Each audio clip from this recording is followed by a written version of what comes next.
नाशिकमध्ये आदिवासी बांधवाच्या जनआक्रोश मोर्चाला सुरुवात झाली असून तपोवन मार्गे हा मोर्चा जिल्हाधिकारी कार्यालय या ठिकाणी थांबला। या ठिकाणाहून मोर्चा आदिवासी विकास भवन या ठिकाणी थांबणार असून 6 वाजेपर्यंत निर्णय झाला नाही तर मुंबईकडे जाणार आणि मंत्रालयावरती धडकणार असल्याची माहिती सुद्धा समोर आली। हे दृश्य आपण पाहतोय, नाशिकमध्ये हे आंदोलन सुरू आहे।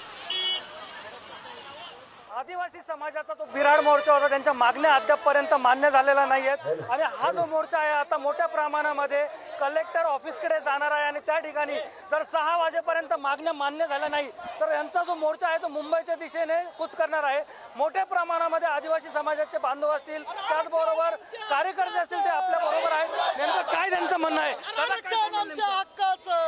जर सरकारने आज 6 वाजेपर्यंत आम्हाला जर उत्तर दिलं नाही तर आज आदिवासी समाज सगळ्या संघटना इथं एकत्र झालेल्या आहेत आणि समाज आदिवासी समाजाची वाट बघतोय का आज तिथून मराठा समाज एवढ्या मोठ्या संख्येने मुंबईला निघालाय। आज जर सरकारची जर इच्छा असेल का आदिवासी समाज पण मुंबईला पोहोचो तर काहीतरी निर्णय झाला पाहिजे। आमची मागणी एकच आहे की आदिवासी विकास विभागामध्ये आणलेलं 21 मे 2025 रोजीचं आउटसोर्सिंग म्हणजे खासगीकरणाचं पत्र रद्द करून रोजंदारी कर्मचारी यांना कामावर घ्या, परंतु शासन हे खासगीकरण हटवायला तयार नाही।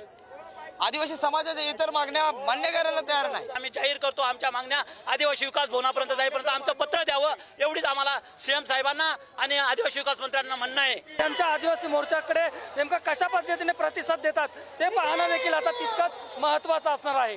पुढारी न्यूज साठी नाशिक विकास काजळे।